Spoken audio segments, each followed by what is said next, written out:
there's been a lot of noise lately, a lot of laughter, over just how terrible the facial animations in Mass Effect Andromeda are. All of the characters, they look distorted. You know, the animations, the 3D models, they aren't just incompetent, they're downright ugly. And I was watching some of these videos. I was watching the Beckloff discuss it on his live stream, and suddenly something jumped out to me. All of these characters, they are awkward and ugly in the same sort of way that your cousins are, or even your siblings. And I ran this by a couple of other people, and it seemed to click with them. So it's not just me. And I started thinking about this a little bit more, because I think this actually tells us a lot about the people making these animations. Not just that they're incompetent, which is, again, and this is interesting. They're incompetent, and yet they're willing to sign up for a major project like this, knowing that they are going to they're going to have their work out there. They're going to have the incompetence there for everybody to see. They're still willing to do it. And, that speaks to a certain sort of messy thinking going on in their head. But I wanted to talk about what it means that these characters look incestuous. So I started asking myself, why is it that, in my mind, all of my relatives look so weird looking? And I'm pretty sure it's not that I somehow got, all the incredibly handsome genes. In fact, I'll bet if, most of you were to see pictures of my relatives, you'd say, oh, they're good-looking people. I think it's actually a perceptual bias I have. Because keep in mind, our perception of faces, we are not an analytical machine. Okay, we are pre-programmed to recognize faces. This is where pareidolia comes from, where we see faces in the cloud, faces in the mountains, faces in random shapes. We are pre-programmed to see this. And one of the ways that you can teach your kid to be a very good artist is, as soon as they have the manual dexterity to actually control the pencil the way they want to control it, you ask them to draw a face. And they're going to draw a circle with a couple of eyes and a smile, and maybe a nose on it. What you can do is give them a photo and turn the photo upside down and say, now draw that face. And a very young child will then draw a very accurate representation of the face. Because now they're not looking at the face through the mammalian face circuit. They're actually looking at it with all the lines. Yeah, another example of this is actually Chris Chan. His terrible, well, not just his terrible drawing, but the fact that his avatar in his comics always looks the same as Chris Chan got increasingly more disgusting over the years.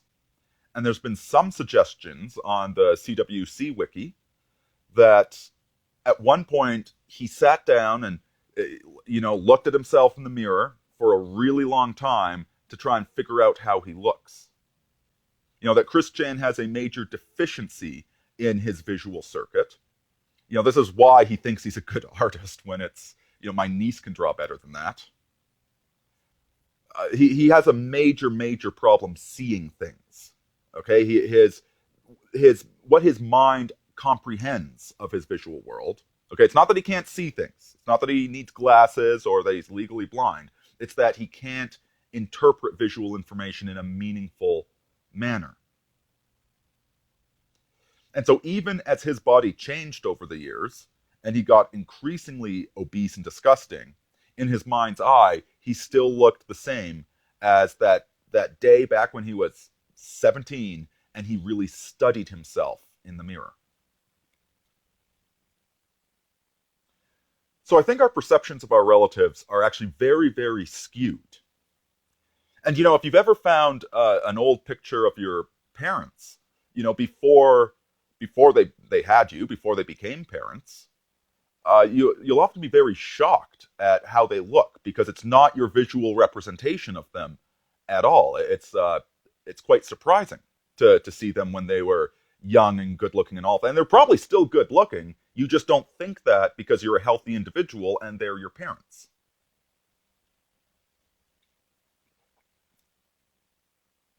This is all connected to the incest taboo. And the incest taboo, it's not a culturally derived thing, it's a biological thing. There have been cases with European royalty where two unrelated children were betrothed to one another, but they grew up together. And they grew up and they just had no interest in one another whatsoever. The same way that siblings don't have interest in one another. And I think part of that, I think the reason that develops is because when you are growing up with your cousins and your siblings, well, kids are completely honest about how they feel. These days you go and visit your relatives or your uncle and aunt or whomever, and you're going to put on your best face. You're going to be on your good behavior. Even if you don't feel like socializing, you are going to act like you do. But when you were a kid visiting your cousins, if the cousins were in a bad mood, they didn't hide that from you. They were very genuine about how they were feeling. Too genuine about how they were feeling. And it's the same thing growing up. Growing up with your siblings, you see their personality for exactly what it is. You see them for exactly who they are, warts and all, as the saying goes. But then when you go out to seek a spouse, you put your best behavior on. You put up your persona, the idealized version of you. And so there's this mystique that's present with your spouse, with your romantic interest, that you don't have with your siblings. And in a healthy marriage, I would think at least, you maintain those standards. There's a meme on 4chan, the bachelor frog and the bachelorette frog, about how disgusting single people are at home. Like, oh, I don't have to leave the house for the weekend. I guess I won't shower. That sort of a thing. And it's downhill from there.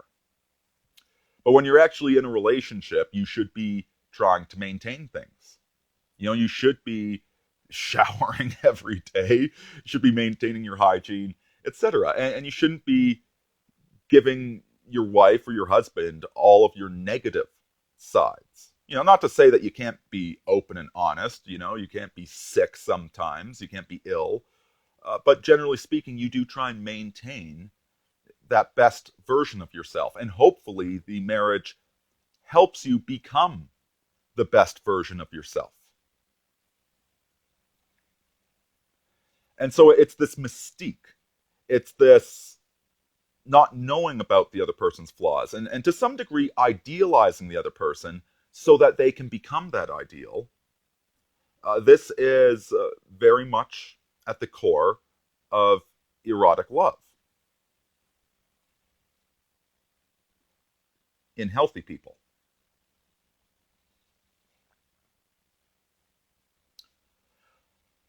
A huge aspect of this social justice movement, a trend that I keep seeing constantly throughout it, is that what we're dealing with is overgrown children. One example is DashCon. That was the Tumblr meetup that turned into a whole fiasco. They had a ball pit at DashCon for grown ass adults. There was a lineup to go sit in the ball pit and pretend to be children. And then somebody wound up urinating in the damn ball pit. There's the demands that nobody judge. They have no standards for themselves, no standards of behavior, no standards of presentability. They have no idea how to go out in public and act like a polite adult. They need safe spaces. Okay, there's all of this regressed infantilism to the whole thing. They have coloring books to amuse themselves. And then there's a webcomic way back, for some SJW webcomic, where the self-insert protagonist wound up sitting at the kids' table for Thanksgiving dinner. And she said it was so much fun. She prefers sitting there. And by the way, have you seen the latest episode of Pokemon or whatever it is? So here she is. She's watching children's cartoons.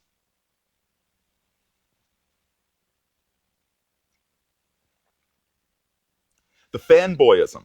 And this isn't so much the SJW thing, but it's connected to it. This general infantilism with the present generation. The ridiculous fanboyism with Star Wars and whatever, and Transformers, and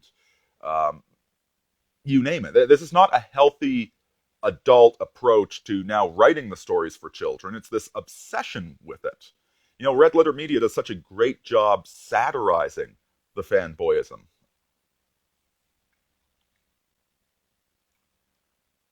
And another trend, it's just there, it's there in the edges if you look for it, is the increasing sexualization of media intended for children. Back in the 90s, we had Animaniacs, and they would include a lot of sexual jokes that children mostly couldn't understand. But what the hell are those jokes doing in a kid's cartoon? It's not like it's a Pixar movie where it's got elements that an adult can enjoy, where you can go and see it with your kids without wanting to put a bullet through your head. It's a cartoon show aimed purely at children. And then there's that show Gravity Falls, which I watch. It's a good show. I watched it because it had all that X-Files stuff, and I'm a sucker for that. Entertaining show, but I couldn't help noticing the extreme sexualization of the characters. Okay, now the brother and sister in it, they are 12 years old. One of the main plot points is at the end of the summer, it's their birthday, and they finally become teenagers because they're 13. And yet just constantly, the boy has a crush on the older teenage girl, and his sister is looking for her great romantic escapade of the summer. And it's constant. It's really in your face. And I just don't remember anything quite like that in the Chronicles of Narnia. And I'm able to enjoy those as an adult, and it doesn't feel like a love interest is missing from those damn stories. Even Horse and His Boy, it eventually addresses getting older in romantic relationships, but it's not present in the bloody story. It's not needed. They're human beings. They're actually behaving like human beings. And so all of these SJWs, all of these defective, regressed adults that we have, they are emotionally 12-year-olds. Except with the sexual urges of an adult.